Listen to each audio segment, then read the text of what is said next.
General Samra University Holland to be the very great professor in our university. So from today on, we can, from this moment on, we will call General Samra the Professor Samra. Okay, congratulations. የጦር ኃይሎች ጠቅላይ ኤታማዦር ሹም ጄኔራል ሳሞራ የኑስ ለቃለ መጠይቃችን ፈቃደኛ በመሆኑት በኢትዮጵያ ብሮድካስቲንግ ኮርፖሬሽን አድማጭ ተመልካቾች ስም እጅግ አድርገን እናመሰግናለን።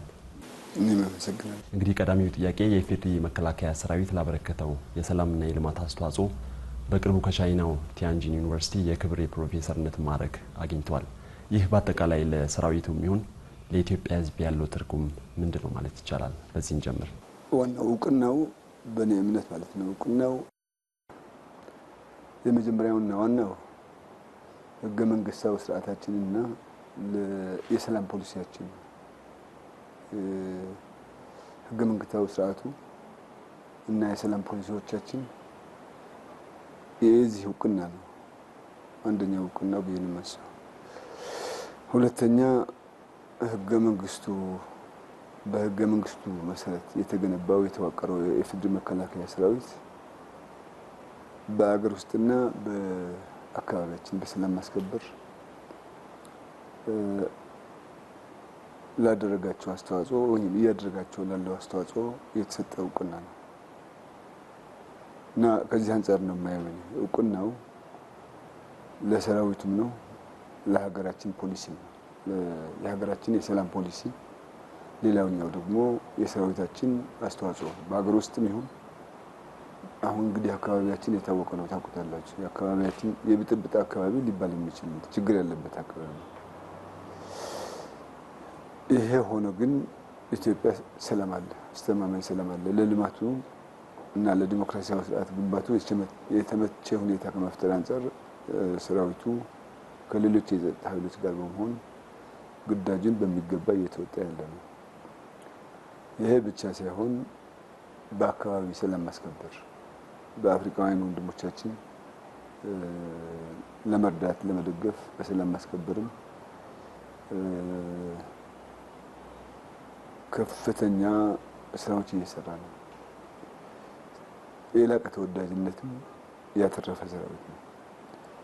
ስለዚህ በአጠቃላይ እንግዲህ የክብር የፕሮፌሰር ማዕረግ ስጦታ በእኔ እምነት ለነዚህ ሁለቱ እውቅና ነው ብዬ ነው የማስበው። እርስዎ በግሎ ምን ስሜት ፈጠረብዎ የዚህ ሽልማት ማግኘት? እንግዲህ የተፈጠረብኝ ስሜት እንግዲህ አንደኛ የህወሓት ኢህአዴግ ታጋይ ሁኜ ከ68 እስከ 93 ታጋይ መሆኔ ከዛ በኋላ ደግሞ የዚህ ሰራዊት ማለት ከ1968 እስከ 87 ዓመተ ምህረት 1987 ዓመተ ምህረት የህወሓት ታጋይ አባል በመሆኔ ከዛ ቀጥሎ ደግሞ ከ87 እስካሁን ማለት እስከ አሁን ባለንበት ጊዜ የዚህ ሰራዊት አባል መሆኔ ኮራ ደሳለ የዚህ ሰራዊት አባል መሆኔ የዛ ታጋይ አባል መሆኔ ኮራ በጣም ተደሰቱ። እርሶም እንደገለጹት ይህ የክብር ፕሮፌሰር ማዕረግ ለሰራዊታችን ሁለንተናዊ ስኬቶች እውቅና የሚሰጥ ነውና ከዚህ ቀደም ለሰራዊታችን የሰላም ኃይልነት ተመሳሳይ እውቅና ተሰጥቶት ያውቅ ይሆን? የመጀመሪያውና ዋናው የኢትዮጵያ ሕዝብ ነው እውቅና የሚሰጠው እና በእኔ እምነት መላው ሀገራችን ሕዝብ እውቅና እየሰጠው ነው፣ እያጠናከረው ነው፣ እየደገፈው ነው፣ ሁሉም ነገር እያደረገለት ነው እና ሰራዊቱም ህዝባዊ ባህሪውን ጠብቆ ከህዝቡ የጠበቀ ግንኙነት በመፍጠር ተልእኮውን እየፈጸመ ነው። ስለዚህ ሁለት ነገር ነው። የመጀመሪያውና ዋናው ይሄ ሰራዊት ህገ መንግስታዊ ሰራዊት ነው። በህገ መንግስቱ የተቋቋመ ነው። ዝም ብሎ የተፈጠረ ሰራዊት አይደለም። ህገ መንግስቱ የፈጠረው ያደራጀው ህገ መንግስታዊ ሰራዊት ነው። በኮንስቲቱሽናል ዲሞክራሲ ነው በአገራችን ያለው ማለት ህገ መንግስታዊ የሆነ ዲሞክራሲ ነው ያለው። በዚህ ነው የተቋቋመው ሰራዊቱ በዚህ ደሞ ሆኖ ተልእኮውን በሚገባ የሚያውቁ ሰራዊት ነው። ይህን ተልእኮ የሚፈጽመው ደግሞ ከህዝቡ ጋር ያለው የጠበቀ ግንኙነት በመፍጠር ነው። ስለዚህ ህገ መንግስቱ እውቅና ሰጥቶታል። ከዛ ቀጥሎ ደግሞ ህዝቡ የኔ የሚለው ሰራዊት በመሆኑ እውቅናው የላቀ ነው። የህዝቡ እውቅናው ትልቁ እውቅናው የዚህ ሰራዊት የህዝቦቻችን ነው። የኔ የሚሉት ሰራዊት ስለተፈጠረ ስለተፈጠረ በትክክል የዚህ ሽልማት መገለጫ ሆኗል ብዬ አምናለሁ። በተለይ ደግሞ አዲሱ ትውልድ በኢትዮ ኤርትራ ወቅት የእርሶን ጀግንነት የሚያወራበትና የታወቁበትም ነበር። ክቡር ጄኔራል ከዚህ ሙያ ውጪ ሌላ ሙያ አስበው ያውቃሉ? ጡረታው ከወጣ በኋላ ነው የማስበው እንጂ እዚህ እስካለሁ ድረስ የማስበው ስለ ስራዬ ብቻ ነው። እዚህ እስካለሁ ድረስ ስለዚህ አስባለሁ። ጡረታ መውጣት አይቀርም፣ እወጣለሁ። ስወጣ ደግሞ ማሰብ ጀምራለሁ።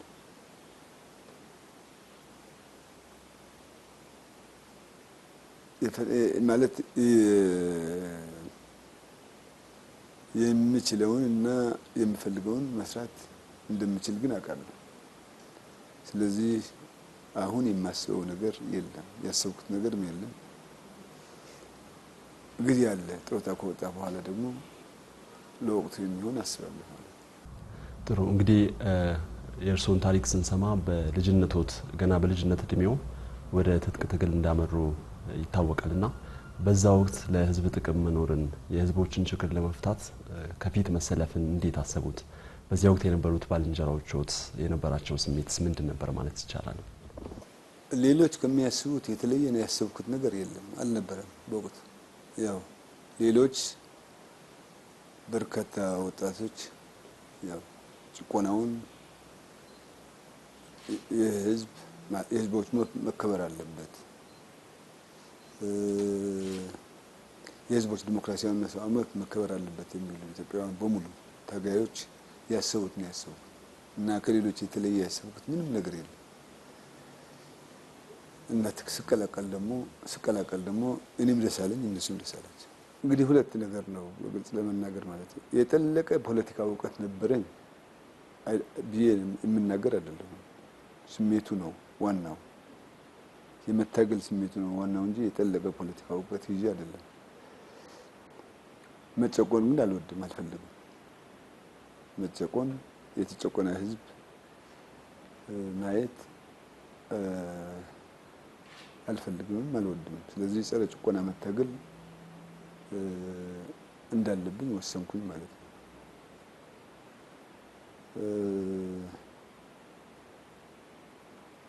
ይሄን ይዤ ነው የተቀላቀልኳቸው ጓዶችን ማለት ነው። እንግዲህ ሁኔታው ግን እያሳደገኝ መጣ። እንደው ቅጽበታዊ ስሜትን የሚቀይር ነገር እንደው ያጋጠሙት ነገር ይኖራል ወይ? በወቅቱ ሲደርስ ከነበረው ችግር አንፃር ይሄ ነገር ነው ብለን እንጠቅሰው የምንችለው ነገር ይኖራል? አስበበት ነው የወጣው። አስበበት እንዲያው ቀደም ብዬ ለመውጣት ማስቤ ነበር፣ አልተመቸኝ። ከዛ በኋላ አስበበት ነው የወጣው እና ከገባ በኋላ ደግሞ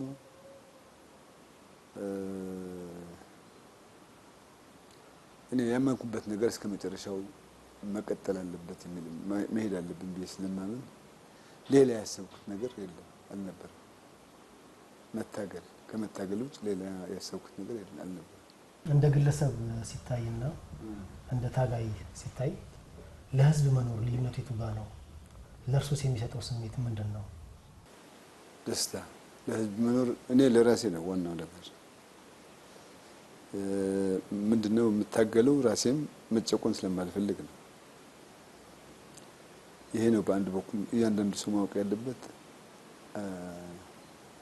ከጭቆና ነፃ ሊወጣ ከሆነ መታገል አለበት ራሱ ማለት ነው።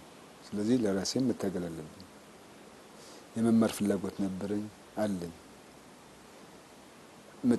መጨቆን አለ፣ ድህነት አለ። ስለዚህ ለራሴ ነፃ መውጣት ፈልጋለሁ። ብቻዬ ግን ነፃ መውጣት ደግሞ አልችልም። ስለዚህ ከሌሎቹ ጋር ሁኜ አብሬ ታግዬ ነፃ ወጣለሁ ማለት ነው። ስለዚህ የህዝብ ትግል ውጤታማ ሲሆን ህዝቡ ተጠቃሚ ሲሆን እኔም የህዝቡ አካል ነኝ ተጠቃሚ ሆናል ማለት ነው። ህዝቡ ዲሞክራሲያዊና ሰብአዊ መብት ሲከበርለት እኔም እንደግለሰብ ይከበርልኛል። ከዚህ አንፃር ነው ማለት ነው። ወደ ትግሉ ወቅት ለመልሶትና በዚህ ሂደት ውስጥ ከፍተኛ ሚና እንደነበሩት የሰራዊቱ አባላት በተለያየ ደረጃ ያነሱታል። እርሶስ እንዴት ነው የሚያስታውሱት? በዚህ ሂደት የነበረው ክፉ ደግስ በተለይ ከእርሶ ጋር በተያያዘ ምንድነው አሁን ልንል የምንችለው? ሁለት ነገር ነው እንግዲህ ምንድነው መሰለ ይሄ ትግል የመላው ህዝብ ትግል ውጤት ነው። የትግል በሙሉ የመላው ህዝብ ትግል ውጤት ነው። መላው የኢትዮጵያ ህዝቦችም የደገፉት ነው። በትግራይ ቢጀመርም በህወሓት ቢጀመርም የዳበረ ኢህአዴግ ተመስርቶም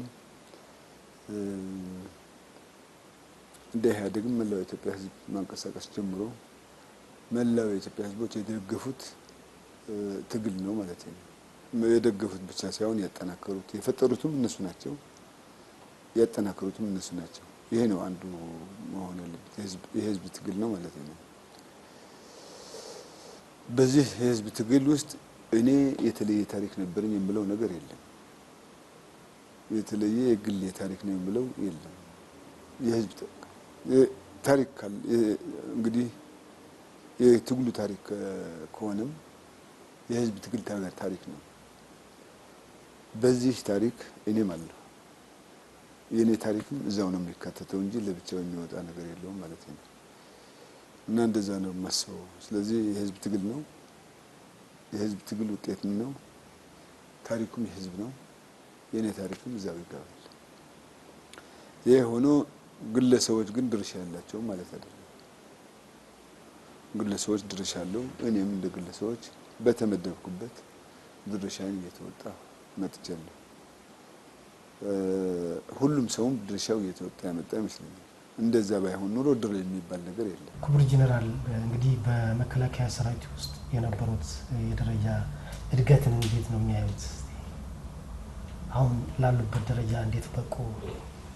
እንግዲህ ትምህርት ቤት እያለሁ የመማር አስተሳሰብ ነበር። ሌላ ማለት ከፍተኛ ትምህርት የመማር ፍላጎትም ነበረኝ። ያው እኔም ቢሆን ቤተሰቦችም ጓደኞችም ይፈልጉ ነበር ፍላጎት ነበር ማለት ነው። አጋጣሚ የትግል ያው ህይወቴ ወደ ትግል ተቀየረ ማለት ነው። ታጋይ ሆንኩኝ። ሁሉም ነገር ከዛ በኋላ በትግሉ የተማርኩት ትግሉን ያስተማረኝ። አሁን የኔ ማንነት የትግሉ ውጤት ነው። ትግሉን ያስተማረኝ ለማለት ነው እንጂ እዛ ያው ከወረቀትና ከደብተር ከመጽሐፍት ነው የነበርኩት በትምህርት ቤት እያለሁ ማለት ነው። ታጋይ ከሆንኩኝ በኋላ ግን እንደ ታጋይ ትግሉ አስተማረኝ። ወደዚህ ደረጃ ያደረሰኝም ትግሉ ነው። ስለዚህ በትግሉ ሂደት ደግሞ በየደረጃው የነበሩ እርከኖች ታጋይ ሆኜ ታግያለሁ። ከዛ በኋላ በየደረጃው የነበረ ኃላፊነቱን ድርሻለሁ። በዚህ ሁኔታ ደርግ ተደመሰሰ። ያው የኢፌዴሪ መከላከያ ሰራዊት በ1987 በህገ መንግስት በመቋቋሚያው ተደራጀ። እኛም ከድርጅቶቹ ተላቀቅን ማለት ነው፣ ተሰናበት።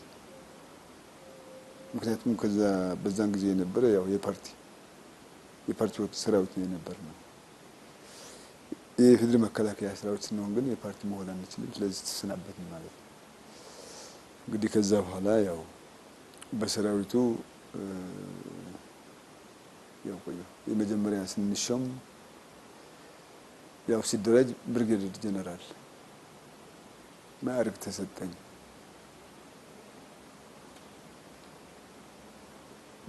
እንግዲህ ከዛ በኋላ እስካሁን ወደ 21 አመት ሆኗል መሰለኝ።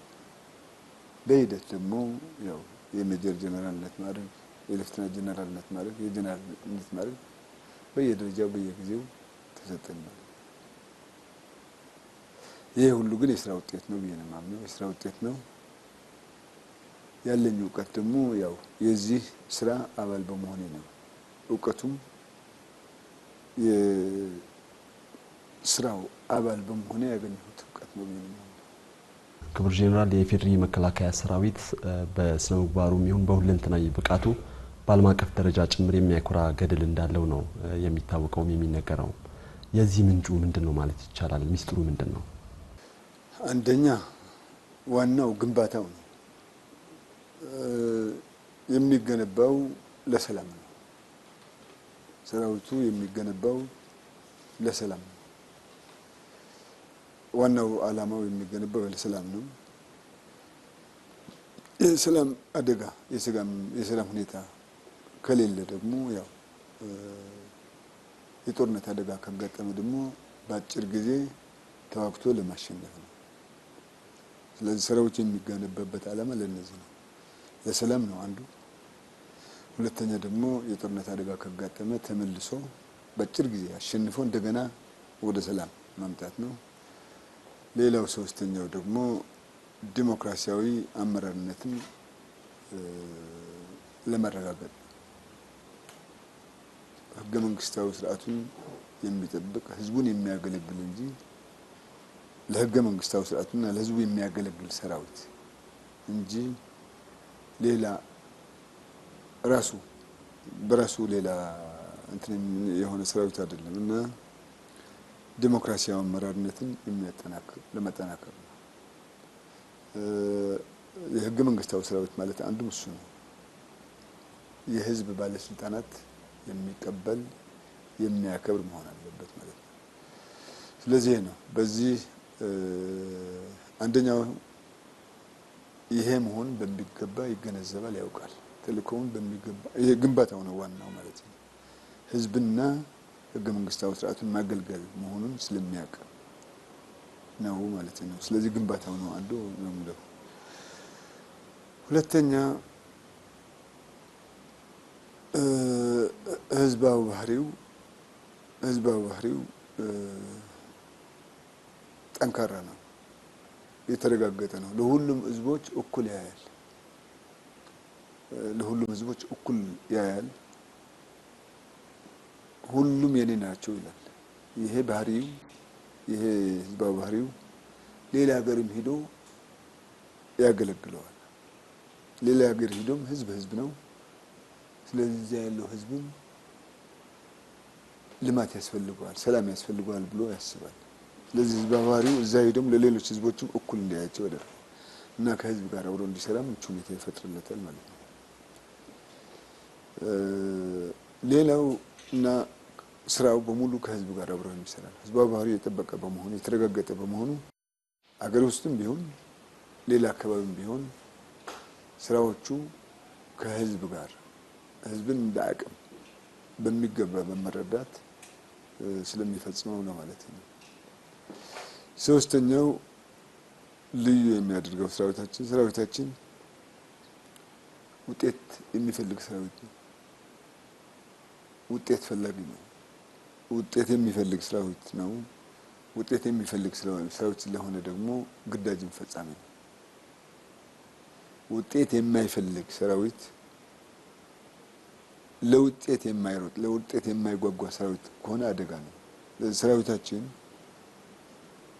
ለውጤት ይጓጓል፣ ለውጤት ይንቀሳቀሳል፣ ውጤት ይፈልጋል። በማንኛውም ነገር ውጤት ይፈልጋል። ይሄ ስለሆነ ደግሞ ግዳጅ የተሰጠውን ግዳጅ ይፈጽማል። ግዳጅ ፈጻሚ ነው። እነዚህ ናቸው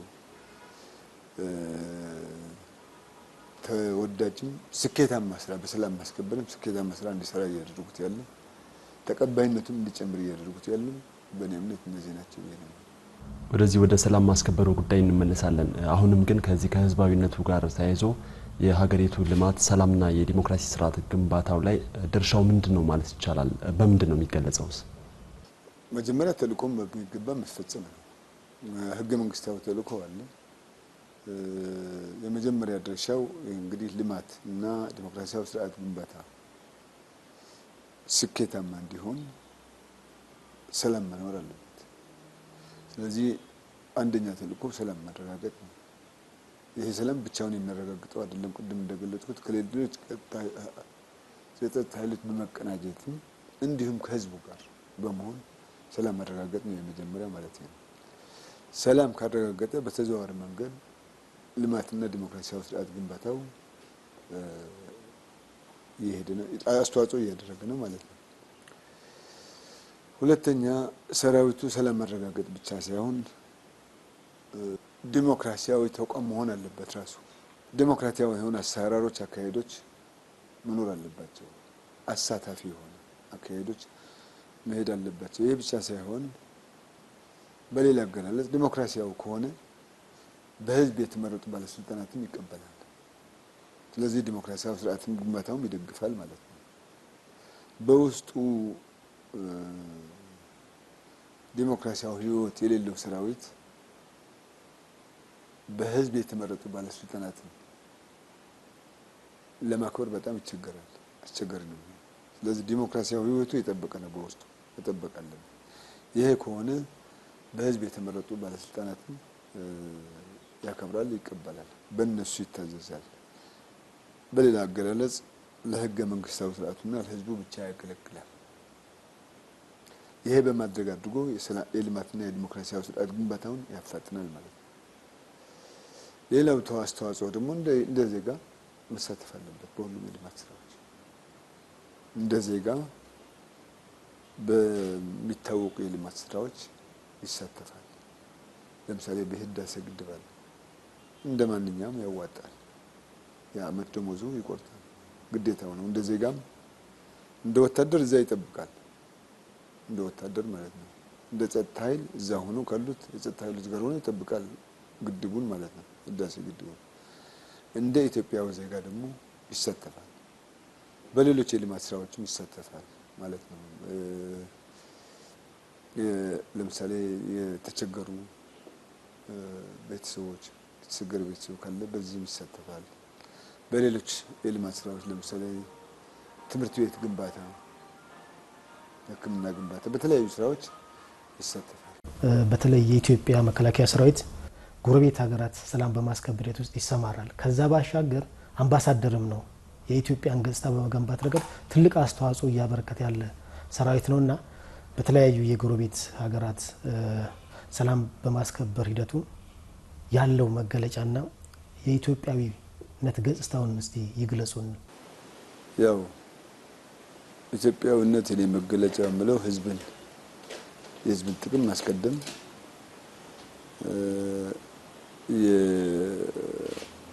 የሁሉም ህዝቦች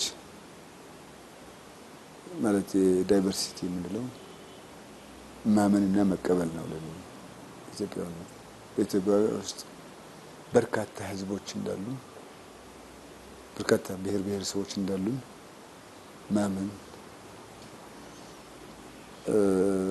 ይሄ ነው ለኔ ከህዝብ ጥቅም ጋር አንፃር ነገሮችን ማየት ነው ኢትዮጵያዊነት። እና ሰራዊቱ ከኢትዮጵያ ወጥቶ ሲሄድ ያው ተዋጽኦ የተመጣጠነ እንዲሆን ህገ መንግስቱ አስቀምጦለታል። ይህ ስራ የአጭር ጊዜ እንኳን ባይሆን ሰራዊታችን የሁሉም ህዝቦች ኢትዮጵያን መምሰል ስላለበት ኢትዮጵያን ይመስላል። ሁሉም ህዝቦች አሉበት። የቁጥር ልዩነት ሊኖር ይችላል፣ ግን ከሁሉም ብሔር ብሔረሰቦች የተውጣጣ ሰራዊት ነው። ስለዚህ ዛም ኢትዮጵያ ነው ማለት ነው። ከዛ በላይ ግን ቅድም የገለጽኩት ነው፣ ተልእኮውን ያውቃል።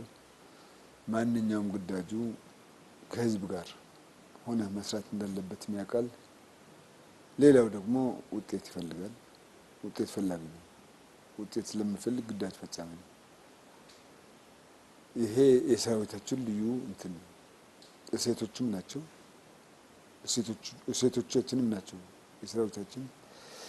ይሄ ነው እኔ ልገልጸው የምችለው። እንግዲህ ሌላው ጥያቄ የመከላከያ ሰራዊታችን ተቋማዊ አቅም አሁን የደረሰበት ደረጃ ምን ላይ ነው ማለት ይቻላል? ቀደም ሲል የጠቀስነው ዩኒቨርሲቲም የቴክኖሎጂና ኤዱኬሽን ዩኒቨርሲቲ ነው። በአጠቃላይ ከነዚህ ስራዎችም ጋር የተያያዘ እንደሆነ ይታወቃል። ይሄ የክብር ፕሮፌሰርነት ማዕረጉ በአጠቃላይ የተቋማዊ አቅም ግንባታው ምን ላይ ነው ማለት እንችላለን? የዘመኑ ቴክኖሎጂ ከደረሰበት ሁኔታ ጋር ራሱን ለማጣጣም የሚያደርገው ጥረትስ ምን ውጤት እያመጣ ነው? እንግዲህ ሁለት ነገር ነው። ሰራዊቱ ያው የሚገነባበት ዓላማ ቀደም መጀመሪያ ገልጫለሁ። የሚገነባበት ዓላማ ማለት ነው ይሄ ለሰላም ይገነባል። የጦርነት አደጋ ከገጠመ ለማሸነፍ ይገነባል። በአጭር ጊዜ ለማሸነፍ ከዛ ዲሞክራሲያዊ አመራርነትን ለማረጋገጥም ይገነባል ሰራዊታችን ማለት ነው። ይሄ ሲሆን ከእድገቱ ጋር ከሁኔታው እድገት ጋር እሱም አቅሙን እያሳደገ እያዳበረ መሄድ አለበት። ሁሉ ጊዜ ተመሳሳይ ውጊያ የለም፣ ይቀያየራል። ስለዚህ ከተጨባጭ እድገቱ ጋር አቅሙን እየገነባ እያሳደገ መሄድ አለበት ማለት ነው። በአንድ በኩል ይሄ ነው። በሌላ በኩል ቴክኖሎጂ መጣ ተብሎ ደግሞ ወይም ብዙ ቴክኖሎጂ አለ ተብሎ ደግሞ የማትችለውን ማድረግ አይቻልም። የሚገነባው ሰራዊት የሀገሪቱ አቅም የሚሸከመው መሆን አለበት። ምክንያቱም ሰራዊቱ ሁሉም ነገር የሰራዊቱ የታክስ ከፋይ ህዝብ ነው። ደሞዙ የሰራዊት ከህዝብ ከተሰበሰበ ታክስ ነው የሚማረው፣ የሚሰለጥነው፣ የሚገነባው፣ ደሞዝ የሚከፈለው። ስለዚህ ኢኮኖሚውን ሊሸከመው የሚችል ሰራዊት ነው የሚገነባው። ኢኮኖሚው እያደገ እየተጨመረ ሲሄድ የሰራዊት አቅም የማድረግ ችሎታም እያደገ ይሄዳል ማለት ነው። ቴክኖሎጂ ብር ብቻ መኖር በቂ አይደለም። ቴክኖሎጂው ሊጠቀምበት የሚችል የሰው ኃይል ግንባታ መኖር አለበት። ዋናው እውቀት መኖር አለበት። ስለዚህ ሁለት ነገር ነው። በአንድ በኩል የሚገነባው ሰራዊት የሀገሪቱ ኢኮኖሚ የሚሸከመው መሆን አለበት። የሀገሪቱ ኢኮኖሚ እያደገ በሄደ ቁጥር ደግሞ የሰራዊቱ የተቋሙ አቅም እያደገ ነው የሚሄደው። ሁለተኛ ቴክኖሎጂ አለ ሲባል ደግሞ አቅሙ ብሩ መኖሩ አንድ ነገር ነው። ግን ብሩ መኖሩ ብቻ በቂ አይደለም። አንደኛ መጠቀም የሚችል ቴክኖሎጂውን መጠቀም የሚችል የሰው ኃይል መኖር አለበት። ሁለተኛ ደግሞ ለምን እንደምትጠቀምበትም ማወቅ ያስፈልጋል። ለምን እንደምትጠቀምበት ሳታውቅ ብለህ ከገዛ ኪሳራ ነው።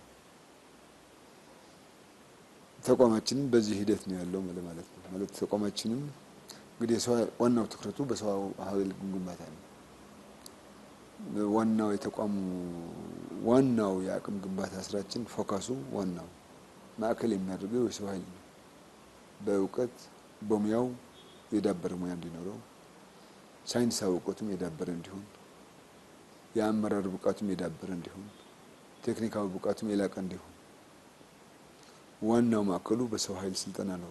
ሰው ኃይልን ያደረገ የአቅም ግንባታ ስራ ለበርካታ አመታት እየተሰራ ነው ያለው፣ ለወደፊትም ይቀጥላል። ይሄ መፍጠር ከተቻለ ያው ብሩ ሲመጣ አቅሙ ሲኖር የፈለከውን መታጠቅ ይቻላል። መጠቀም የሚያስችል ሁኔታም ፈጥረሃል ማለት ነው። ስለዚህ በዚህ ሁኔታ ነው ያለነው። ለማንኛውም ወደ ጥያቄው ለመመለስ ማለት ነው አሁን በተጨባጭ ያለው አጠቃላይ የመከላከያ ብቃትና ቁመና ምንድነው ነው ጥያቄ የሚመስለኝ። በተጨባጭ ለተሰጠውና ለወደፊት ሊሰጠው ለሚችል ግዳጅ በአስተማመን የተዘጋጀ